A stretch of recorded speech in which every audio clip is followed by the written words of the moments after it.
Graça e paz, estamos aqui na nossa jornada A Bíblia em um Ano. E nós queremos convidar você a curtir, a compartilhar, a ser bênção na vida dos seus irmãos aí. Manda no grupo da família, no grupo da faculdade e que você possa abençoar o dia de alguns amigos e familiares seus aí, em nome de Jesus.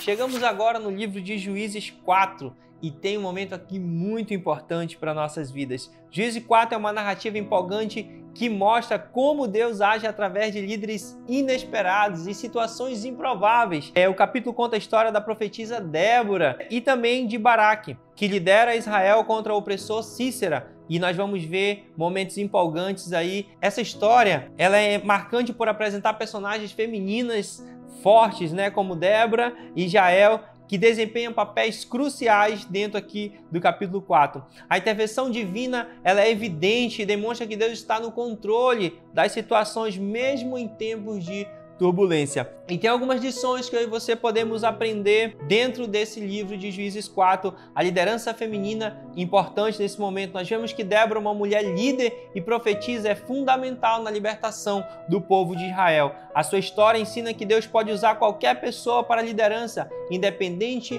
do seu gênero. A palavra de Deus veio até ela, ela passou firmemente e até durante ali foi falado para ela: eu só irei se você for comigo. E ela aceitou o desafio. Tudo bem, eu irei, mas saiba também que a glória não virá somente para você, virá para uma mulher, porque será entregue esse povo diante dessa mulher que vos fala. Então Débora foi ali realmente com força, não titubeou, entregou a palavra de Deus, foi junto com o povo ali para a guerra e permaneceu ali. E nós vemos essa figura forte que representa muitas mulheres também da nossa igreja, também de mulheres que estão aí levando o ID do Senhor verdadeiramente com intrepidez, independente do gênero. A confiança e a obediência a Deus, nós vemos também nessa história de que Baraque mostra a importância da obediência a Deus e da confiança em suas promessas. Deus havia prometido ali que eles venceriam essa guerra, que era para ir, e ele obedeceu, mesmo quando a circunstância parecia ser desfavorável para ele. Mas ele foi obediente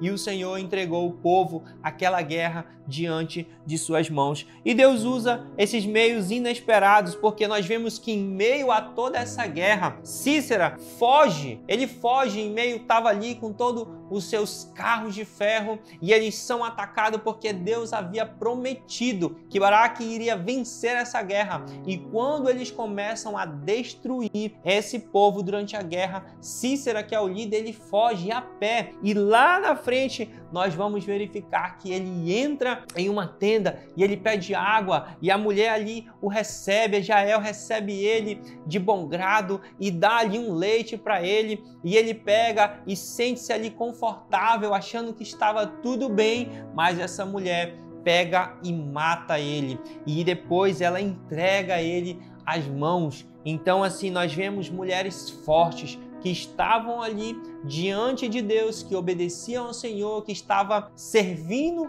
a Deus para que o propósito de Deus se cumprisse. Então nós vamos ver esse meio inesperável, mas que Deus está realizando o seu plano, de maneira qual muitas vezes nós não vamos compreender, mas Deus está no controle e se Ele deu a promessa, você irá vencer. Não importa o tamanho da sua luta, da sua batalha, se você não está vendo de que maneira vai vencer, quando você acompanhar o texto aí, você vai verificar que Deus está no controle, Deus tem pensado, Deus tem os meios para que o plano dele se cumpra na minha e na sua vida. A vitória final de Israel sobre Sísera e Jabim sublinha que não importa quão poderoso seja o seu inimigo, a justiça de Deus sempre prevalecerá.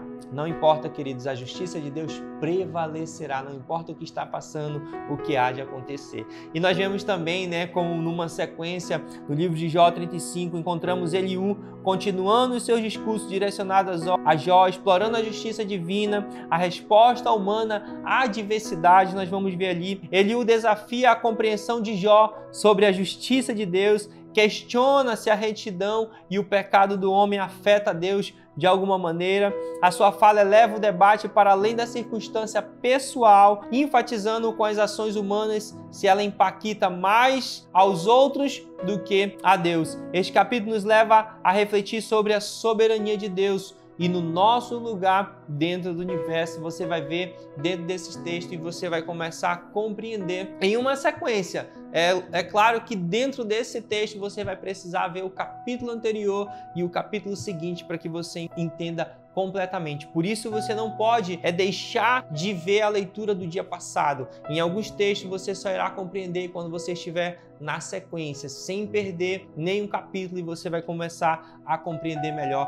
a palavra de Deus. E quando nós chegamos no livro de Atos 16, nós vamos ver um texto muito importante onde começa a citar sobre Paulo e Silas na prisão. No 16 diz assim: certo dia, indo para o lugar de oração, encontramos uma escrava que tinha um espírito pelo qual predizia o futuro. Ela ganhava muito dinheiro para os seus senhores com adivinhações. Essa moça seguia Paulo e a nós gritando: este homem são servo do Deus Altíssimo e anuncia caminho de salvação. Ela continuou fazendo isso por muitos dias. Finalmente Paulo ficou indignado, voltou-se e disse ao espírito: em nome de Jesus Cristo, eu ordeno que saia dela. E no mesmo instante o espírito a deixou. E aí vem o motivo pelo qual eles são presos nesse momento.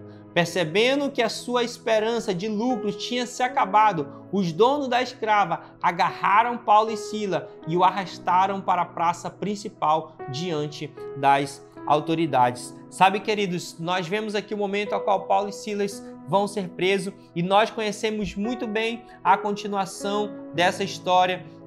Como por volta da meia-noite, no versículo 25 diz: por volta da meia-noite, Paulo e Silas estavam orando e cantando um hino a Deus, e os outros presos ouviram. Imediatamente, de repente, houve um terremoto tão violento que os alicerces da prisão foram abalados. Imediatamente, todas as portas se abriram e as correntes de todos se soltaram. O carcereiro acordou e, vendo abertas as portas da prisão, desembaiou a sua espada para se matar, porque pensava que os presos tinham fugido. E aqui vem, mas Paulo gritou: não faça isso, estamos todos aqui. O carcereiro pediu luz, entrou correndo e trêmulo, prostou-se diante de Paulo e Silas. Então levou-os para fora e perguntou: senhores, o que devo fazer para ser salvo? Sabe, queridos, em muitos momentos nós olhamos e dizemos: enquanto Paulo e Silas louvaram, as cadeias eram quebradas. Isso é verdade, isso é muito importante, mas eu quero levar você ao novo do Senhor para você observar que houve salvação. Este momento de louvor e adoração foi para que se quebrasse realmente as cadeias, que as portas se abrissem, mas a sequência foi para eles continuarem dando testemunho do Senhor Jesus Cristo, e houve salvação para aquele homem. E falou para ele, e ele respondeu: creia no Senhor Jesus e será salvo você e os de sua casa. E pregaram a palavra de Deus a ele e todos da sua casa. Naquela mesma hora da noite, o carcereiro lavou as feridas deles, e em seguida ele e todos os seus foram batizados. Sabe, querido, esse aqui é um momento muito importante, a qual o testemunho poderoso a qual ele estava levou a salvação, e foi declarada essa palavra, que crer no Senhor Jesus e será salvo tu e tua casa. Sabe, queridos, que esse momento de louvor e adoração, ele quebre as cadeias, mas que também leve salvação para as casas. Nós cremos que o Senhor pode, se você crer na palavra dele, crer que será salvo tu e tua casa. Leve essa palavra. Veja o testemunho de Paulo e Silas. Eles estavam aparentemente presos, não havia o que se fazer. Eles estavam louvando e adorando ao Senhor. E o testemunho deles, em meio à adversidade, fez também vir, através do seu louvor e adoração, veio a salvação. Sabe, querido, nos leva a refletir que em alguns momentos nós, como cristãos, nós podemos ser levados a reclamar, a murmurar, a não louvar, a não cantar, porque não estamos vendo Deus agir. E sabe que até mesmo no momento de suas aflições, de sua prisão, no momento que você não está ali completamente livre, você pode, ainda em meio àquela circunstância, levar alguém a ser salvo.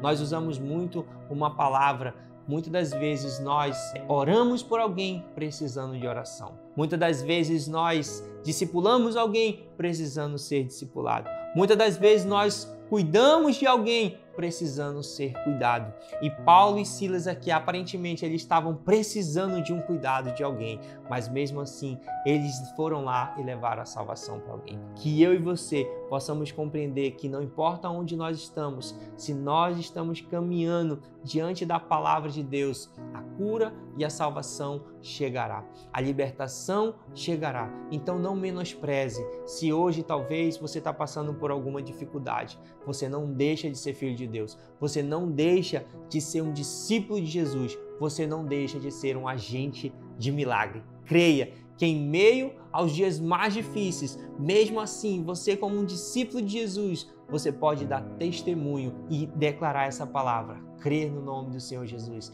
e será salvo tu e tua casa. Aproveite esse momento. Talvez você hoje acordou com alguma situação muito difícil para resolver, mas compartilha esse vídeo. Leva esse vídeo para o seu WhatsApp. Envia para as pessoas que você ama, que talvez você possa viver também hoje, em meio às suas dificuldades, você levar a salvação para uma casa. Nós cremos nisso. Que Deus te abençoe em nome de Jesus.